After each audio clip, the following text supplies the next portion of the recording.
श्रीमान रामानुजाचार्य के शिष्यों में श्री कुरेश जी का एक बहुत ही खास स्थान था। वे ऐसे गुणों के अप्रतिम उदाहरण थे, जैसे कि भोगों के बीच रहते हुए भी उनमें कोई आसक्ति नहीं थी। अद्भुत बुद्धि होने पर भी जरा भी अहंकार नहीं था। अपने गुरु के प्रति पूर्ण समर्पण था और धर्म की रक्षा के लिए अपने प्राणों का बलिदान करने को तैयार रहते थे। कुरेश जी को लक्ष्मी और सरस्वती का वरद पुत्र माना जाता था, क्योंकि उन पर दोनों की अपार कृपा थी। कांचीपुरी से 2 कोस दूर कुरपुर नामक एक राज्य था, जहाँ कुरेश जी राजा थे। उनका जीवन सिद्धांत था संतों और वैष्णवों की सेवा करना, गरीबों में दीन दयाल के दर्शन करना और उन्हें अन्न वस्त्र से सहायता करना। उनके राजमहल के द्वार पर सुबह से आधी रात तक याचकों को अन्न वस्त्र दिया जाता था। फाटक बंद होने से पहले एक घंटी बजाई जाती थी और यह घोषणा की जाती थी कि जिन लोगों को अन्न वस्त्र नहीं मिला है वे आकर ले लें। कहते हैं कि एक दिन जब घंटी की आवाज कांचीपुरी में सुनाई दी तो माता लक्ष्मी ने भगवान वरदराज से उस आवाज के बारे में पूछा। इस पर भगवान वरदराज ने माता लक्ष्मी को कुरेश जी की दान गाथा सुनाई। माता लक्ष्मी कुरेश जी के कार्य से बहुत प्रसन्न हुई और उन्होंने भगवान से ऐसे भक्त के दर्शन करने की इच्छा व्यक्त की। भगवान वरदराज ने अपने पुजारी श्री कांचीपूर्ण जी को कुरेश जी को बुलाने का आदेश दिया। भगवान वरदराज का आदेश और माता लक्ष्मी की इच्छा सुनकर कुरेश जी आनंदित हो गए। उन्होंने अपनी पत्नी से कहा कि यह उनका सौभाग्य है कि माता लक्ष्मी ने उन्हें याद किया है। उन्होंने सोचा कि उनका यह शरीर बहुत पतित है, इसलिए इसे पवित्र करने के लिए उन्हें सबसे पहले भगवान रामानुजाचार्य से दीक्षा लेनी चाहिए। ये निश्चय करके वे अपनी पत्नी के साथ श्री रामानुज के दर्शन के लिए श्रीरंगम चल दिए। उन्होंने अपनी सारी संपत्ति दान कर दी और गरीब होकर एक साधारण वस्त्र पहनकर श्रीरंगम के लिए निकल पड़े। रास्ते में घना जंगल पड़ता था। कुरेश जी की पत्नी डरने लगी। इस पर कुरेश जी ने कहा, देवी, निर्धन को कहाँ भय है? लगता है तुम्हारे पास कुछ धन है, इसीलिए तुम भयभीत हो। कुरेश जी की पत्नी ने एक सोने का सिक्का अपने पास छिपा रखा था। उन्होंने उसे भी फेंक दिया। इस प्रकार सब कुछ त्याग कर कुरेश दंपति आचार्य रामानुज की शरण में पहुंच गए। फिर श्री रामानुज जी ने उन्हें नारायण मंत्र की दीक्षा दी और वहीं रहने की व्यवस्था कर दी। अब कुरेश दंपति का जीवन बदल गया था।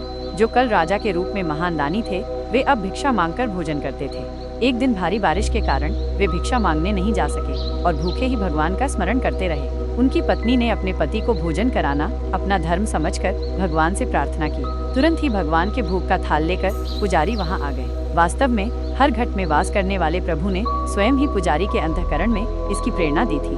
भगवान के प्रसाद का थाल देखकर कुरेश जी को आश्चर्य और आनंद हुआ। उन्होंने अपनी पत्नी से पूछा कि ये थाल कैसे आया। इस पर पत्नी ने कहा, नाथ, मैंने अपने पत्नी धर्म का पालन करने के लिए प्रभु से याचना की थी। इस पर कुरेश जी ने उन्हें समझाया कि इस प्रकार बार बार भगवान को कष्ट देना उचित नहीं है। किंवदंती है कि उस भगवत प्रसाद के प्रभाव से कुरेश जी को 2 पुत्र रत्न प्राप्त हुए। दोनों ही पुत्र सर्वगुण संपन्न और भगवत भक्त थे। श्री रामानुज जी ने बड़े का नाम पराशर भट्ट और छोटे का नाम श्री राम रखा।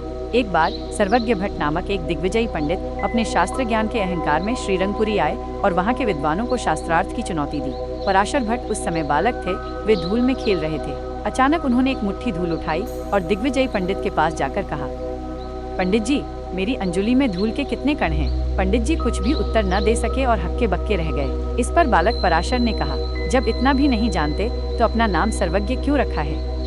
दिग्विजयी पंडित बालक पराशर के चरणों में गिर गए और अहंकार शून्य होकर बोले, आप मेरे गुरु हैं। आचार्य रामानुज जी ने ब्रह्म सूत्र पर श्रीभाष्य लिखा है। उनके इस श्रीभाष्य लेखन में श्री कुरेश जी की अद्भुत मेधा शक्ति का प्रदर्शन होता है।